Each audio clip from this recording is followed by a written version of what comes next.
Welcome everyone. This is No Bullshit Gaming Podcast 2.5 Gamers session number 57. We are sharing actionable insights, dropping knowledge from our day-to-day user acquisition, game design, and monetization jobs. We are dropping knowledge from UA today, so we're definitely not discussing the latest news, but we're having so much fun. Still, this is 4 a.m. conference discussion vibe, so let's not take it too seriously. And as I said, today we're going to talk about more or less UA-ish. This is a special privacy sandbox session with Kate Lovejoy and Loic Anton. Welcome. Thank you for coming. So, Kate, you were here before. So great to have you back. Like you're the fresh face on our podcast. Let's start with the quick intro. So please, let's start with Kate, and then you're next. So Sure. What are you doing? And how did you end up in games? I guess we are a gaming podcast. So how did you end up in gaming industry? Yeah, for sure. So I'm super happy to be back. I had a lot of fun last time talking about iOS and ATT, and here I am again talking about Android this time. My name is Kate Lovejoy. I'm the U.S. Managing Director and COO of the retargeting business at Addictive. I've worked in advertising for the past 10 years or so, and the better part of that time in mobile games. So specifically, supporting mobile game marketers in retargeting and user acquisition. Nice. So how did you end up in games? I started at a company called CrossInstall that had a real focus on. I think that's where we first worked together. Yeah, I think so. I think so. Oof, that was a long time ago. Indeed, it was. Time flies. So that was my first exposure. Like, how about yourself? Yeah, so happy to be here as well for the first time. So I'm Loic Anton. I'm the Chief Product Officer at Addictive, and I've been in NetTech for the past 8 years and focused on games a bit more recently. So I started on mobile gaming with Addictive, Nice. where it's been our focus for the last few years, and it's really been exciting so far. Nice, it's great. Okay, so our dear listeners, as you might notice, I changed Felix and Jakub, replaced Felix and Jakub, because they don't know anything about the privacy sandbox. So we are talking about privacy sandbox. What the hell is privacy sandbox? Can you explain, please, and go as deep as you can?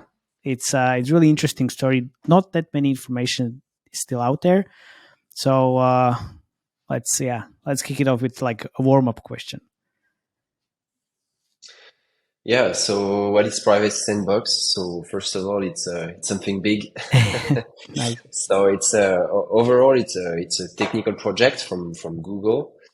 So it targets both Chrome and Android actually, and so the goal is to add features to those platforms so that advertisers can run advertising campaigns, and especially performance advertising campaigns, but without using device identifiers. So on Chrome, we are speaking about the third-party cookie, where there's already been an official deprecation announcement. And for Android, it's what we call the advertising ID, the GAID, which is not yet officially deprecated, but it's most likely going to happen in the next few years as well. So Android Privacy Sandbox is about that. It's about maintaining all the performance advertising use cases, even without device IDs.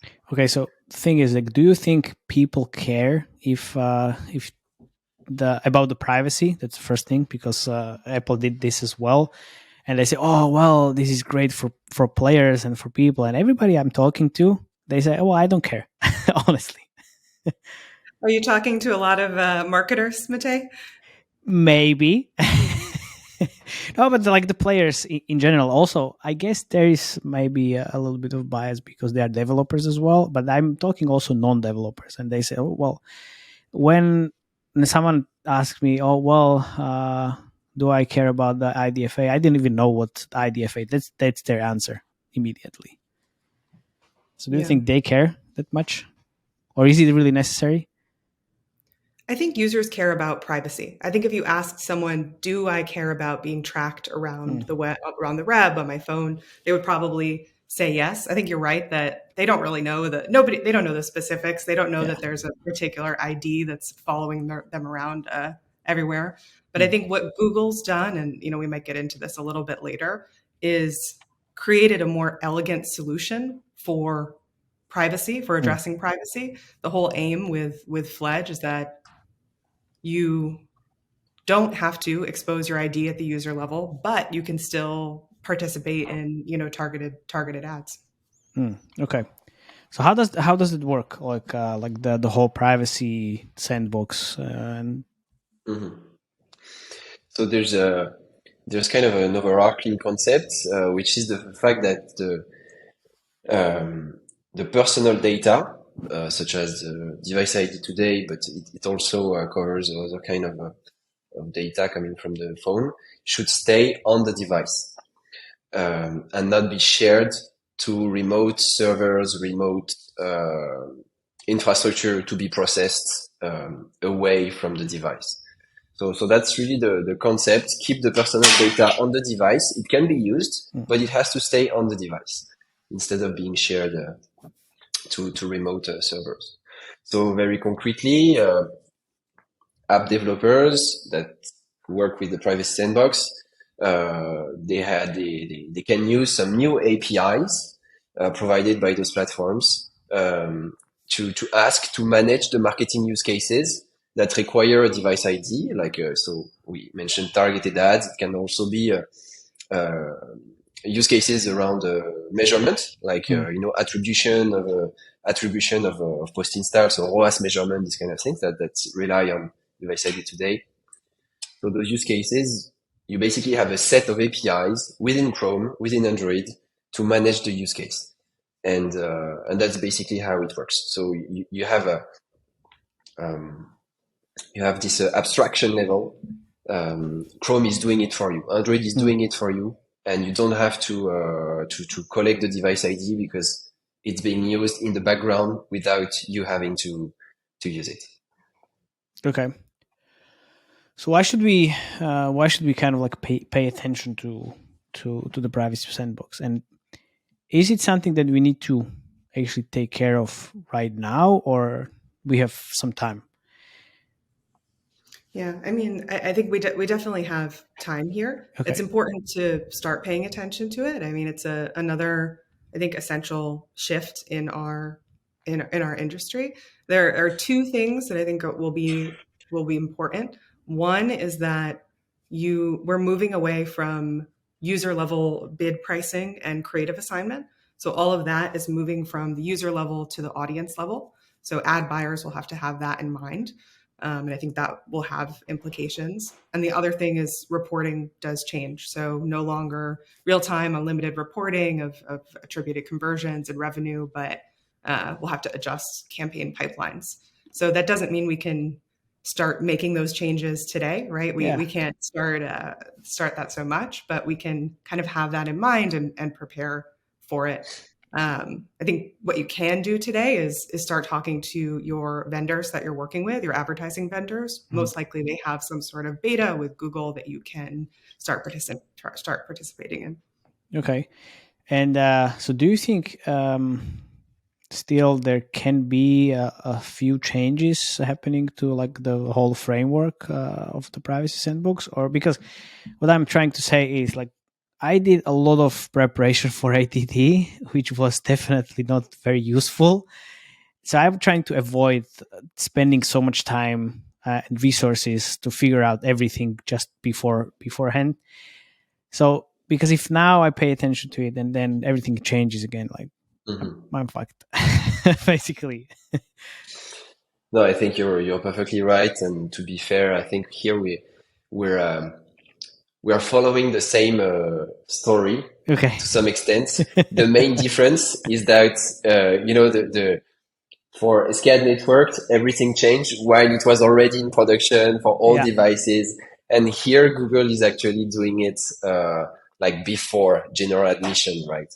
But you're totally right. Anybody who would manage to digest the whole documentation, which is would be a miracle, by the way, but it would probably be obsolete in 6 months.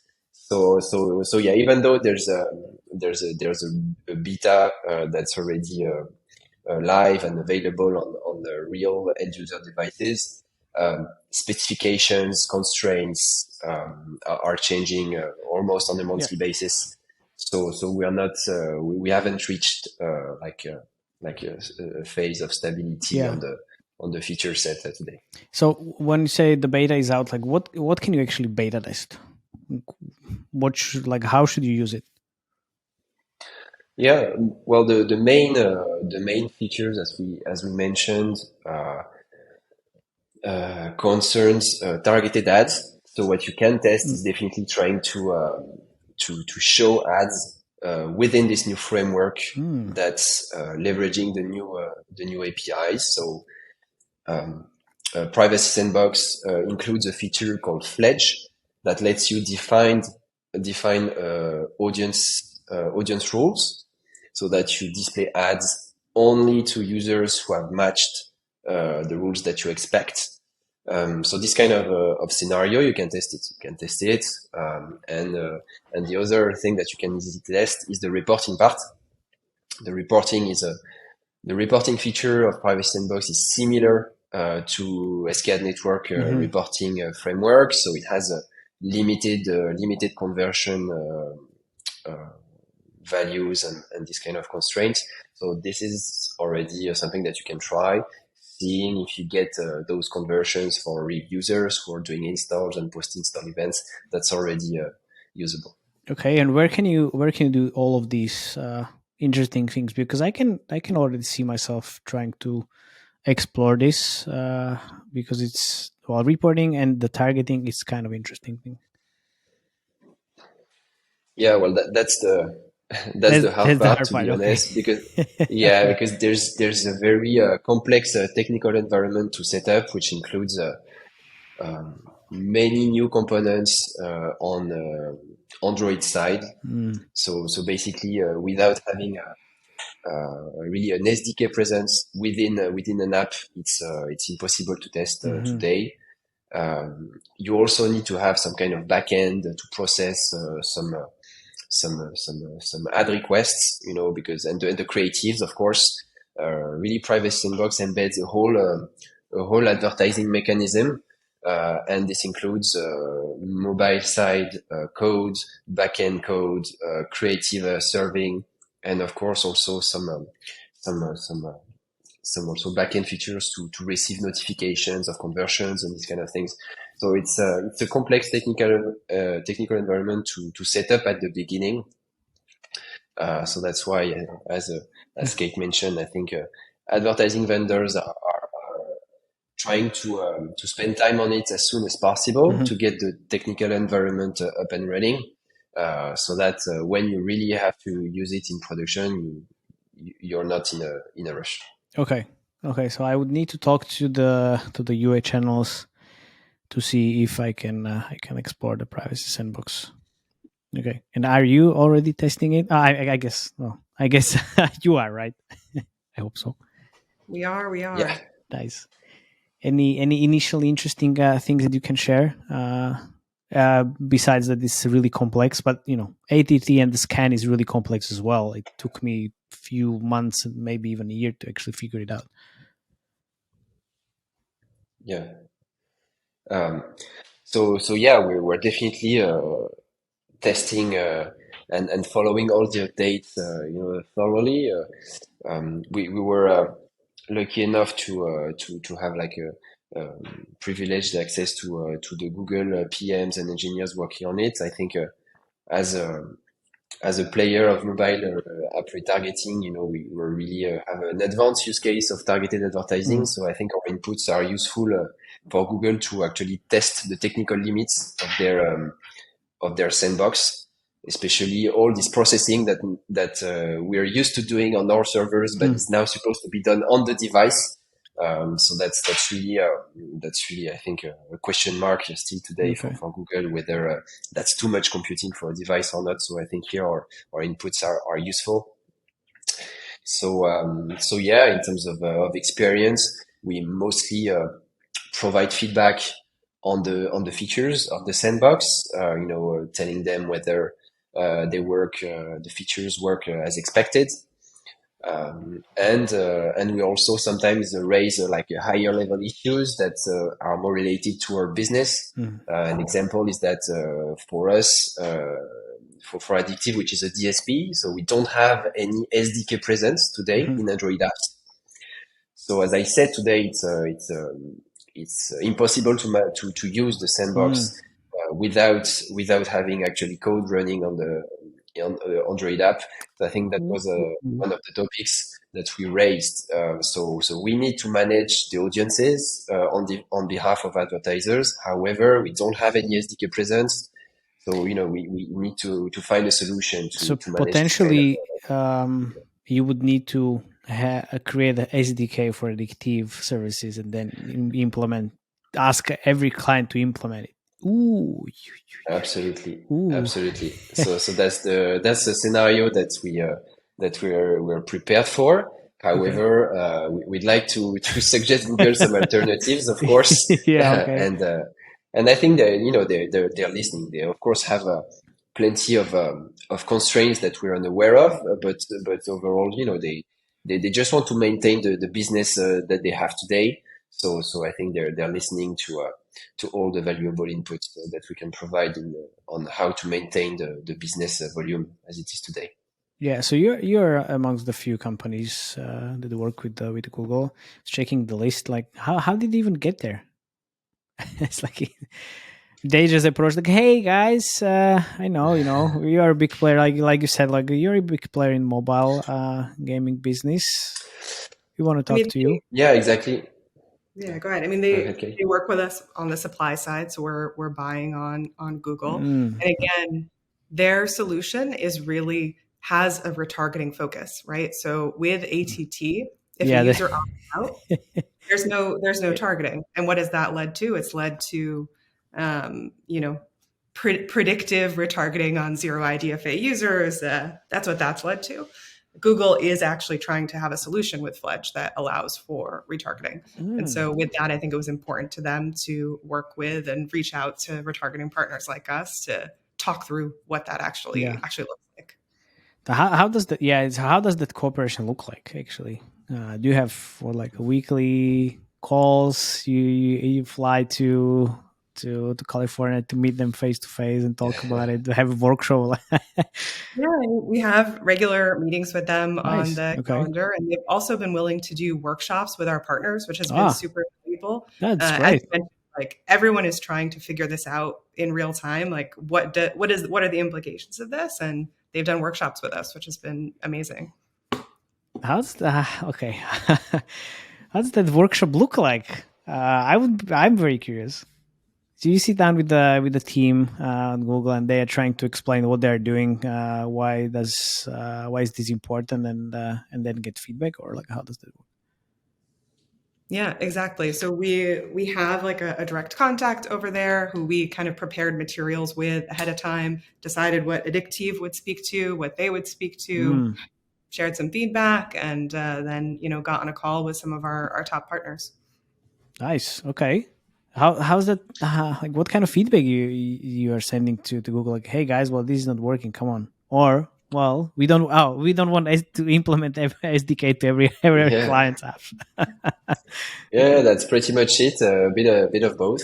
So definitely sharing feedback on whether the features that they roll out are working as expected. But also some of our constraints to maintain the business, how the performance looks. I think that's also super important for them, like to have our feedback, because we're running today some retargeting campaigns that are leveraging the device ID. So I think they're keen on having our feedback about performance with the private sandbox versus the current way of doing targeted advertising today. So that's also something that they want to hear about. Yeah, I would like to hear about that as well. What's the difference in terms of performance, if you can share? Obviously, it's very early, so that's going to change. But still, like that's interesting information. Yeah, to be honest, today it's like a low scale, so it's I can imagine. statistically, I don't know, it's very if it's very significant. Mhm. However, for sure, as we said, it's a little bit like SKAD network. You have a limited reporting framework, Mm. limited capabilities to measure and therefore optimize on ROAS, or I would say events that are far in the funnel. So of course you get a bit more. You lose a little bit of performance on the way. So I think it's just a matter of setting the right threshold between privacy and performance. Mm. And I think So what's the what our feedback is percentage? useful What's for. the percentage? Tell me a number. Nothing Come on. nothing significant so far. I Okay. really can't say anything relevant. Okay. So it's very low amount of data points for now. Okay, got it. But still, it's kind of interesting that Google is actually talking to companies. So would that be the only difference between the ATT and the privacy sandbox? That actually they care, I guess. Well, I don't know if they care. Okay. We say, Okay. I wouldn't say that a company cares, but I mean, for me, the way I think about it is fundamentally Google is an advertising company, and Yeah. they're behaving accordingly. They're operating accordingly with support for advertising. Okay. Like. Absolutely. I would add that there's a major difference for retargeting, which is when Apple introduced ATT, there was basically no alternative for targeted advertising on opted out users. Here, it's really a different approach. 100% of Android users stay eligible to targeted advertising. It's just that you have to do it in a different way without using the device ID.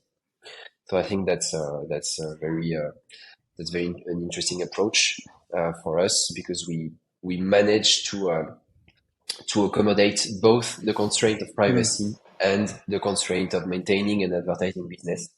So I think that's very smart.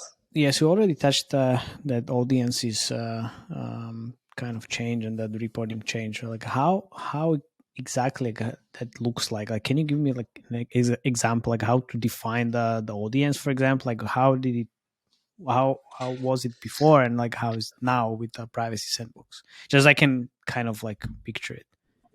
Yeah, for sure. So today, I mean, Loic will be able to expand more in detail from the product perspective, but I mean, today you're going after a specific user. So you know that user has completed X action. They've gotten to level 7, but not level 8. We can target that specific user, but we also know a lot of other information about them, right? How they're in and out of the app, what other apps they're in and out of, all of that, all of those signals that we take in. In the new framework with Privacy Sandbox, we really just have those rules in place. So we know that this is a user who got to level 7 but not level 8, and we can go after that pool of users at the audience level. Okay. So like what? I don't see the change except like you can't see the additional data points. Is that the main difference? Yeah, you have fewer data points for conversion. Okay. You have fewer postbacks. You only have a maximum 3 postbacks for post click, 2 postbacks for post view. Mm-hmm. So it's this kind of you have this kind of limits, like a limited data points on conversions, and also limited time windows. So for reporting, the maximum window is day 30. Okay. So that's this kind of constraint that you have to accommodate.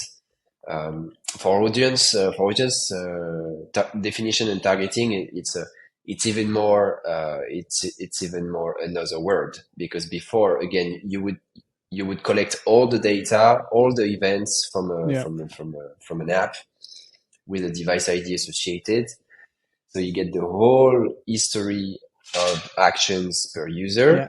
And then you basically have your own data processing infrastructure to make something useful out of it. Mm-hmm.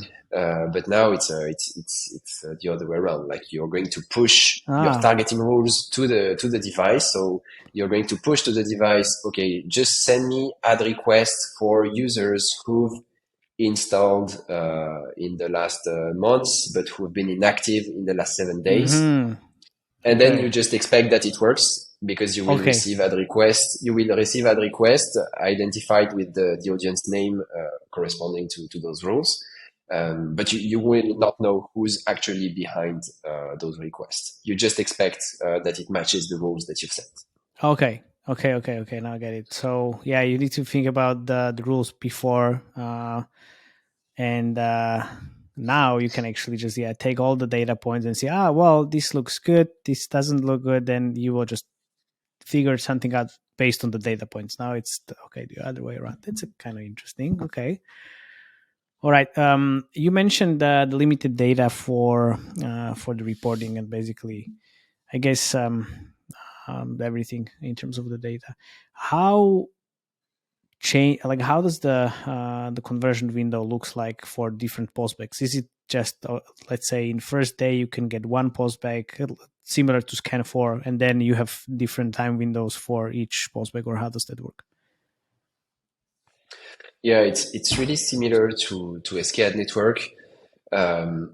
Here the specs are still changing, but I think right now it's basically you get a first postback at day 2 after the click or the conversion, and then you get another one where you can customize the time window, but it's maximum 1 month, and then you get a final one after 1 month. Those are the current specs, but it's evolving, and that's typically also the kind of things that where ad tech providers and also MMPs. MMPs are of course also in the picture. They are providing feedback because they are today like also the experts of this kind of settings, and they have their own reason. I assume there is also going to be some limitations on the creative performance, right? Or like how does that look like?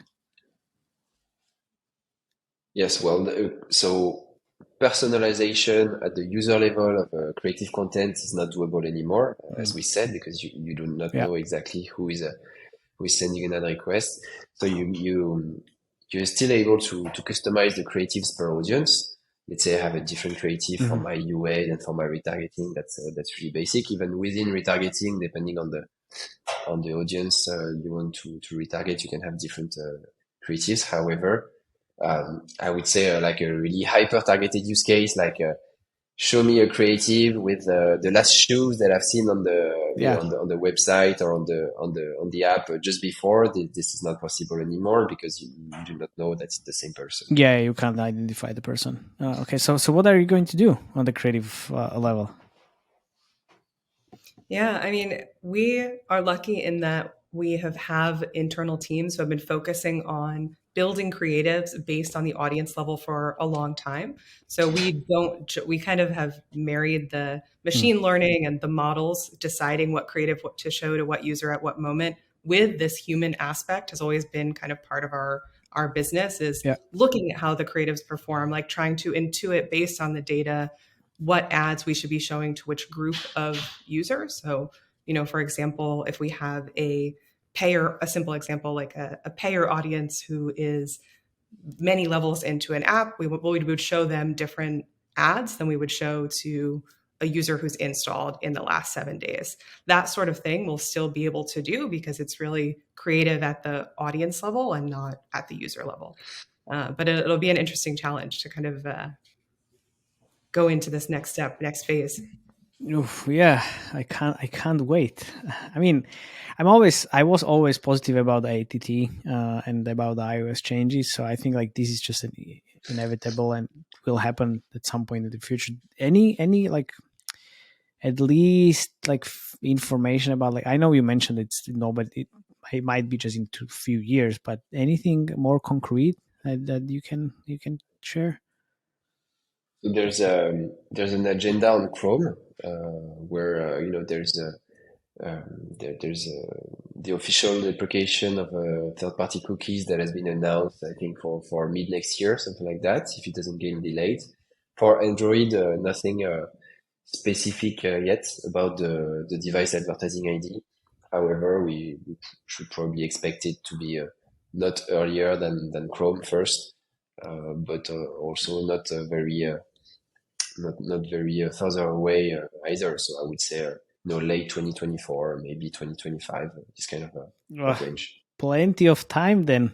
Plenty of time. Yeah, that's a bit the risk. That's a bit the risk because, as I said, it's really complex tech stuff. At least for third-party vendors that are in the middle of all this and who are expected to bring performance to advertisers. So it's actually important to get prepared as soon as possible.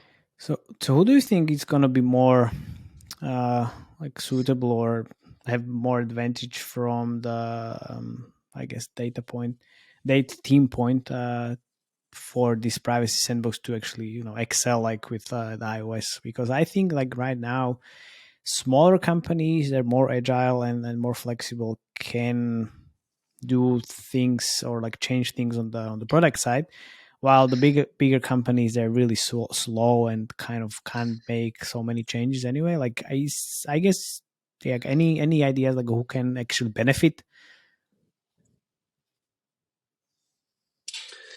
I think so. First of all, both type of companies will have to bear the challenges of reporting. That's one thing. I would say that maybe the big studios will have some advantage here because they will have spent most of the past years working on the SKAd network and figuring this out. And I think most of the knowledge on the SKAd network can be reused here. That's maybe one thing.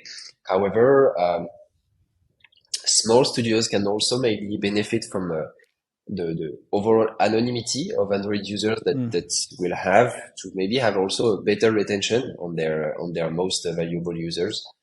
I think today with the device IDs shared across the board, it's easier for competitors to target your valuable users and it's going to be harder definitely in the future. So maybe that could be an advantage to small studios. Yeah. So the main question is then how is it going to influence both like UI world and the retargeting world? I know you mentioned already some of the aspects, but anything else that comes into your mind? For me, the main impact will be on performance. As I said, I really want to stress this out. Like unlike on iOS, retargeting will still be possible on all Android users. So that's really great.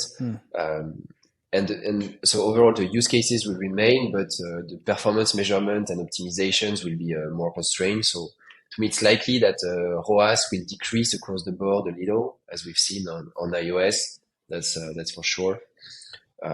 Then it's hard to anticipate like the technical challenges that it will bring to game developers at this stage, because I think the industry is currently working hard to make it as simple as possible to use. So both Google, but also us, the MMPs, etc. Everybody is trying to get the complexity abstracted so that it's easy to use. But yeah, I think ad revenue will probably be disrupted significantly, as we've seen on iOS. You will see maybe also big studios having an advantage here because maybe they will have more resources to try to add signals to the ad request to get better CPMs, things like that. Okay. That's a very interesting point. Yeah, I wanted to ask one question, then I forgot about it, but now I know what I wanted to ask. So, was there any gaming companies were in discussions with Google as well? Was someone there from the gaming side of things? Because why I'm asking this is just if they like games would need to make some changes on the product side just to get more data points just to get advantage from the privacy sandbox. Is there a discussion like that? So actually, gaming partners who are clients of Addictive can work with us and Google. Google hasn't shared their specific list of all of the vendors in the space that they're working with. We know MMPs, SSPs, but I would actually encourage as many vendors and studios are if you're working with Google, tell the rest of the community, and let's all start sharing learnings. I think no need for us to be secretive about that. Addictive is working with Google. We're happy to share insights as we kind of navigate this very technical challenge that Loic has been describing. And I don't know, let's work on this all together as an industry. Oh yes, of course. I mean, that's the beauty part of the gaming industry is like people actually share. That's great because it's kind of helpful. And I always encourage people to actually share as much as they can. And that's what I've been doing since the ATT happened. I don't like to speak about things before they happen and before I have some experience with anything. So that's why I'm very eager to jump on the Scan 4.0 train as early as I can. But also, like, there is still not that many UA channels kind of ready anyway. So I guess it will take some time, right? So any last advice, obviously, except the sharing and talking to other people, because that's important. Anything that it comes into your minds? Well, on my end, I think something you said like resonates to me. The fact that you don't want to get to deep dive too early because things are still changing a lot. However, I think one of the most advanced part of the privacy sandbox is definitely the reporting framework. So I think here my advice would be if you have figured out how to make it work with the SCAD network, then don't worry, it should be pretty similar. So this knowledge will be reused for Android reporting on post deprecation of the advertising ID. So that's maybe my main advice. Nice. Make sure you figured out how to make it work with the Scan 4, and I think it should be the transition for Android should be seamless. For sure, and I would add to that, my advice would be similar to when ATT rolled out. I think it was important to have as much learnings and baseline before that change as possible. So I'm encouraging our partners to really work with in the retargeting space, work with your partner to make sure that you know what are your best performing audiences, what are your best performing creatives, while we still have the user level models to rely on. So you can kind of carry those contextual learnings into the next phase. Nice. Okay. Yeah. So I think from what I understood from our discussion, it's still nobody knows when it's going to happen. There is a maybe, and maybe 2024, 2025, I guess. Definitely after Chrome. Then Google Cares they talk to you guys. They talk to the games that you work with. They actually listen, which is nice. Which is kind of nice. A very different story from Apple. We don't need to get into the weeds right now, but definitely if there is some partner you work with and they are already testing the privacy sandbox and you have kind of, I would say a big data team because like you said, it's really complex. So definitely get on and try testing it out. And then, I think, we're good. Should be fun. Are you looking forward to it? For sure. Yeah, definitely. Of course. Yeah, no, but I think it's the way, as we said earlier, it's the way the market goes. More privacy, less shadowing. I mean, the shadow usage of personally identifiable data. So I'm really excited that Google takes it seriously and doesn't Yeah, I have to say, sets up the environment for performance advertising to work still in this context. yeah, I have to say, I'm pleasantly surprised that they didn't do the Apple way. Just, hey, it's happening now. Go figure it out. And it really is elegant, right? It allows for privacy while with targeting. Like that should be the goal. I think most people like a really good targeted ad. If it's a exactly. I love it when I get an ad and it's for like a new purse that I would be really excited about, right? I think people want that. So yeah, I think so. Like that's how it should be. I don't like to see like irrelevant ads like across my Facebook or my any basically inventory. But yeah, I'm an iPhone user, so I need to get used to it. Yeah. Okay. So if anyone wants to reach out to you guys, what should they do? Please share your details. Shoot us an email, Kate@Addictive or Loic@addictive.com, and we're happy to chat. Nice. Perfect. Then thank you very much for coming, and also thank you very much. Shit, I can't even speak anymore. What's happening? It's 4 a.m. at the conference. Exactly. I know, right? It's time to bed. Thank you, listeners. And private sandbox is really a brainwashing topic. So don't worry, Mate. Okay. Okay, all good. All right. Thank you very much for listening, for coming. See you next time. Thanks for the invitation. Bye-bye. Bye. Bye.